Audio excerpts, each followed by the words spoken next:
नमस्कार. मी भाऊ तोरसेकर. तुम्ही बघत आहात प्रतिपक्ष. मित्रांनो, 3 दिवसाच्या 4 दिवसाच्या चिरकुट युद्धामध्ये आपण पाकिस्तानला पाणी पाजलं. प्रचंड पाकिस्तानचं नुकसान झालंय आणि भारताचं किंचितही नुकसान झालेलं नाही. तोंड लपवायला सुद्धा पाकिस्तानचे राज्यकर्ते आणि पाकिस्तानचे सेनाधिकारी यांना जागा नाहीये. सगळ्या जगामध्ये पाकिस्तानची आणि पाकिस्तान बरोबर अमेरिका, चीन आणि तुर्की जे पाकिस्तानला मदत करतात, हत्यारं देतात, त्यांची सुद्धा छिछू झालेली आहे. आणि पाकिस्तानचा सरसेनापती असीम मुनीर याने अक्षरशः आपल्या सगळ्या मदतगारांचं आणि पाठीराख्यांचं नाक कापलंय. आणि एवढं सगळं झाल्यानंतर सुद्धा सगळे पाकिस्तानातले लोक, पत्रकार सुद्धा आता मुनीरच्या नावाने शंख करतायत, ठणाणा बोंबा ठोकतायत. आणि अशा वेळेला एक बातमी येते ती लोकांना म्हणजे चक्रावून टाकणारी. अगदी पाकिस्तानी सुद्धा सगळा अल्ला इस्लाम विसरून मुनीरला शिव्या घालतायत. आणि त्याचं कारण काय आहे? तर युद्ध हरला म्हणून ज्याला डोंगरावर लाथ मारून हाकलून द्यावं असं पाकिस्तानी जनतेला वाटतंय, पत्रकारांना वाटतंय. त्याला पाकिस्तानच्या सरकारने लष्कराचा सर्वोच्च असा अपूर्व सन्मान बहाल केलेला आहे. तो सरसेनापती होता, जनरल आहे, पण त्याला आता फील्ड मार्शल असं हुद्दा देऊन त्याचा सन्मान करण्यात आलेला आहे. अर्थात पाकिस्तानचा हा दुसरा फील्ड मार्शल आहे. कारण यापूर्वी अशाच प्रकारे युद्ध हरल्यानंतर किंवा युद्ध होण्यापूर्वीच नाकाम ठरलेला माणूस अयूब खान याने सुद्धा स्वतःला फील्ड मार्शल हा हुद्दा आणि पदवी बहाल करून घेतली होती. त्यानंतर आता जवळजवळ 6 दशकांनी असीम मुनीर याला ही पदवी मिळालेली आहे किंवा हुद्दा मिळालेला आहे. आणि अयूब खान हा मी शाळकरी वयामध्ये बातम्यांमधून वाचलेला पाकिस्तानचा सेनापती आणि लष्करशाह होता, ज्याने पाकिस्तानात पहिल्यांदा लष्करशाही आणली आणि पाकिस्तानातलं लोकशाही तंत्र संपवून टाकलं. तो आपल्या अपयशानंतर फील्ड मार्शल होऊन शेवटी बाजूला झाला. त्यानंतर हा दुसरा फील्ड मार्शल आहे. फील्ड मार्शल ही पदवी किंवा हुद्दा हा शोभेचा असतो, शोभेचा असतो. आपल्याकडे सुद्धा एकमेव फील्ड मार्शल झालेले आहेत आणि ते आहेत सॅम माणेकशॉ, ज्याने 1971 मध्ये भारतीय सेनेचं नेतृत्व केलं होतं. पाकिस्तानचे 2 तुकडे पाडले होते. पूर्व पाकिस्तानचा बांगलादेश करणं आणि उरलेल्या पाकिस्तानच्या नाकी दम आणणं, त्यांचा 15,000 किलोमीटरचा प्रदेश भारताच्या कब्जात आणणं, पाकिस्तानची तात्कालीन अत्याधुनिक शस्त्रसामुग्री आणि साधनं निकामी करून टाकलं. एवढा प्रचंड पराक्रम केलेले सॅम माणेकशॉ यांना सुद्धा निवृत्तीनंतर सन्मान म्हणून फील्ड मार्शल हा हुद्दा देण्यात आला. जिंकल्यानंतर. आणि जगात कधी, जगातल्या कुठल्याही सेनेकडे तुम्ही बघाल तर तुम्हाला एक गोष्ट आढळेल की एखाद्या पराक्रमी सेनापतीला त्या देशाचा एक बहुमान म्हणून अशी उच्च, सर्वात उत्तम आणि उच्च अशी पदवी किंवा हुद्दा दिला जातो. तो सेवेसाठी नसतो, तो सेवेत नसतो, पण कायम त्याचा पराक्रम त्या देशाला, त्या समाजाला प्रेरणा देत राहावा यासाठी असे हुद्दे दिले जातात. अलीकडेच सॅम माणेकशॉ यांच्यावर सिनेमा आला होता. सांगण्याचा मुद्दा असा की अयूब खान हा पाकिस्तानचा पहिला फील्ड मार्शल आहे की ज्याने पाकिस्तान मधली लोकशाही संपवली आणि पाकिस्तानच्या राजकारणामध्ये सेना दलाला आणि सेनापतीला महत्वाच्या आणि मुख्य पदावर आणून बसवलं. राजकीय प्रक्रिया आणि राजकारणाची प्रक्रिया, राजकीय पक्ष बनण्याची प्रक्रिया सुद्धा ज्याने साफ उद्ध्वस्त करून टाकली, तो पहिला फील्ड मार्शल. आणि हा शेवटचा फील्ड मार्शल असं म्हणायला लागेल, कारण कदाचित यानंतर पाकिस्तान अस्तित्वात असेल की नाही याचीच शंका आहे. कारण पहिला फील्ड मार्शल अयूब खान हा फक्त फील्ड मार्शल नव्हता. भारताबरोबर पाकिस्तान पण वेगळा देश म्हणून स्वतंत्र झाला तेव्हा पाकिस्तानचा सेनापती हा जवळजवळ पुढची 3-4 वर्ष एक ब्रिटिश अधिकारी होता, मला वाटते ग्रेसी वगैरे असं काहीतरी त्याचं नाव होतं. आणि जेव्हा ग्रेसी निवृत्तीचं वय झालं तेव्हा पाकिस्तान सरकारने निर्णय घेतला, यापुढे कुठचाही उसनवारीचा सेनापती पाकिस्तानच्या सेना दलाचा प्रमुख असणार नाही. पाकिस्तानीच कोणीतरी सेनाधिकारी हा पाकिस्तानचा सरसेनापती केला जाईल. आणि त्यामध्ये जे 4 प्रमुख जनरल्स होते त्यापैकी सर्वाधिक सिनियर होता त्यांनी व्हायचं नाकारलं आणि कुठून ना कुठून येऊन शेवटी सगळ्यात तुलनेने कनिष्ठ किंवा ज्युनियर असलेला पण पाकिस्तानी सेनेमध्ये ब्रिटिश काळापासून काम करणारा अनुभवी अधिकारी म्हणून अयूब खान यांना पाकिस्तानचा पहिला राष्ट्रीय पाकिस्तानी वंशाचा म्हणून सरसेनापती करण्यात आलं. त्यामुळे पाकिस्तानच्या पहिल्या सेनापतीपासून, ओरिजिनल पाकिस्तानी सेनापतीपासून सुरू झालेला पाकिस्तानी लष्कराचा लढाईचा आणि राजकारणाचा इतिहास हा अयूब खान यांच्यापासून सुरू होतो. आणि मला वाटतं ते फील्ड मार्शल झाले आणि त्यानंतर आता मुनीर हा फील्ड मार्शल झालाय. याचा अर्थ पाकिस्तानच्या अंत्यसंस्काराची तयारी करण्यात आली आहे असं म्हणायला हरकत नाही.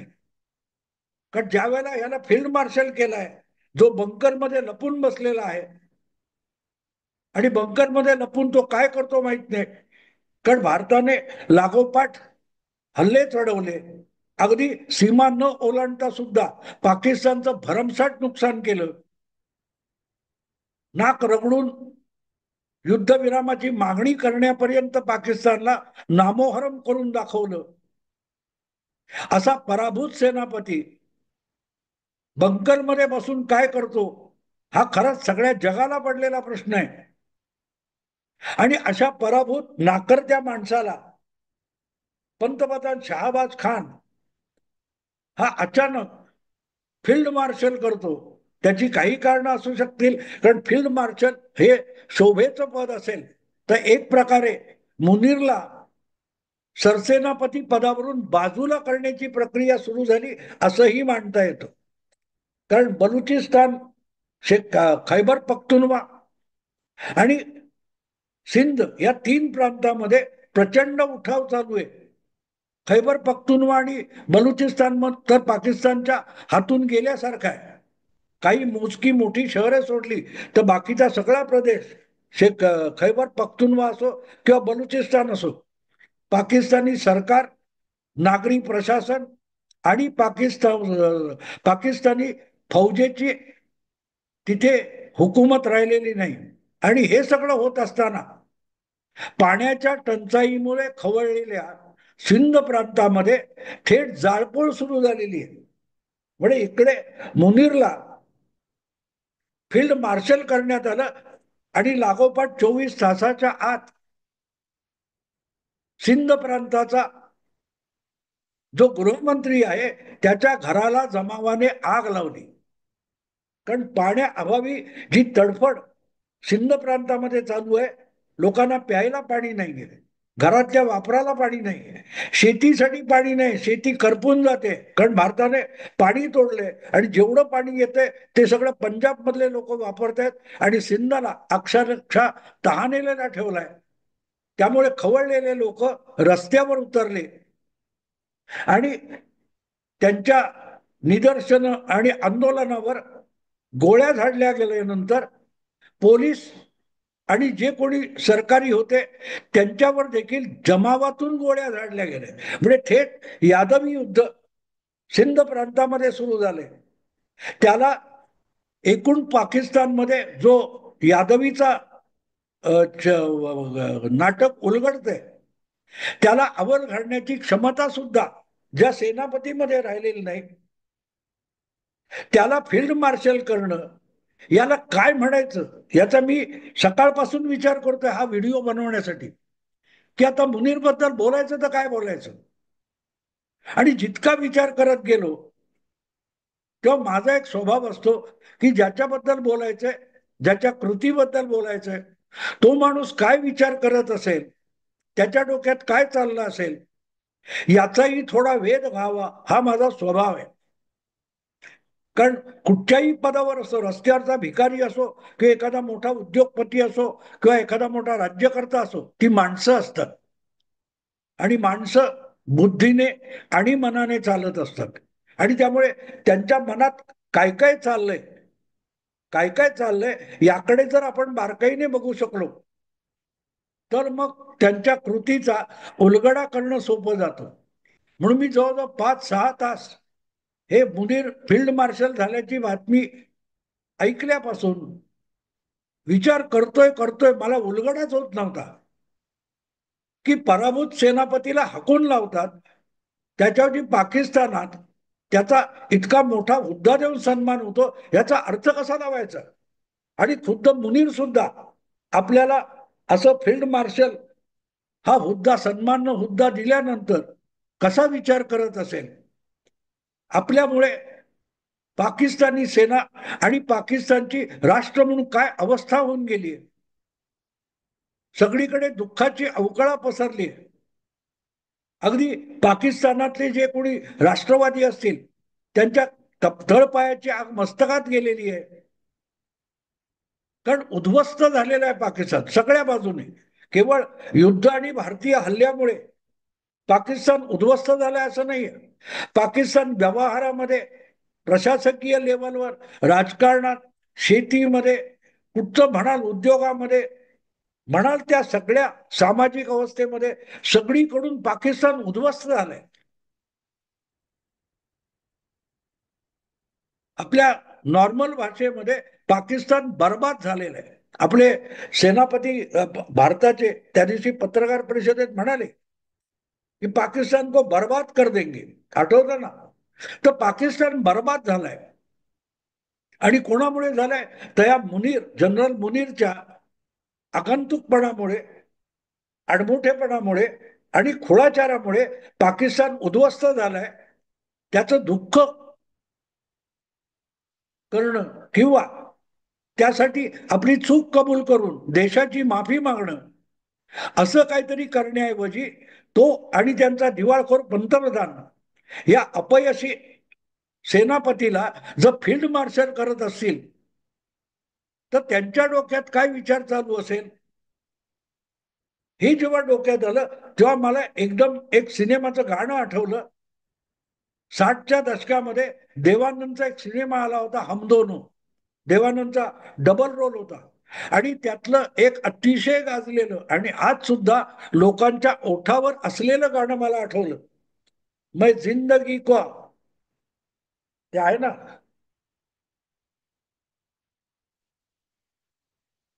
मै जिंदगी का साथ निभाता चला गया. त्यातल्या 2 ओळी ह्या सगळ्या पाकिस्तानच्या अवस्थेला आणि जनरल असीम मुनीरच्या अवस्थेला इतक्या शोभणाऱ्या आहेत इतक्या शोभणाऱ्या आहेत.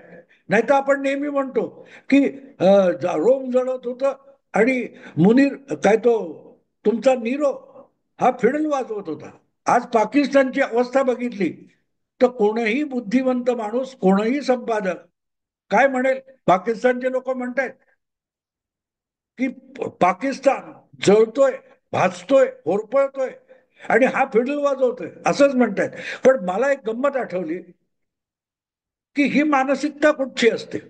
जी मानसिकता त्या हमदोनो नावाच्या सिनेमामध्ये देवानंदच्या गाण्यातून आलेली आहे. तो युद्धात गुंतलेला आहे. जाळपोळ, उद्ध्वस्तता, मृत्यू, रक्तपात याचं थैमान चाललेलं आहे.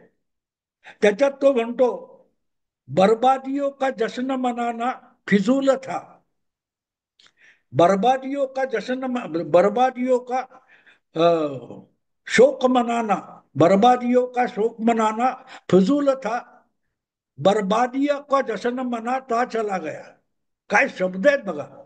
कवी 60 वर्षापूर्वी एक कवी एका सिनेमाचं गाणं लिहितो, बर्बादियों का शोक मनाना फिजूल था, म्हणजे त्याचा काही उपयोग नव्हता, पाकिस्तान बर्बाद झालाय. पण त्याच्यासाठी रडत बसून काय होणार होतं?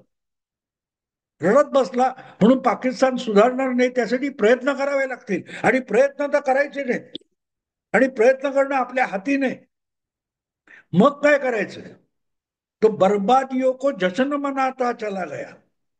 तर मुनीर, जनरल मुनीर, शहाबाज शरीफ हे काय करतायत? ते पाकिस्तान बर्बाद झालाय त्याचाच उत्सव करतायत.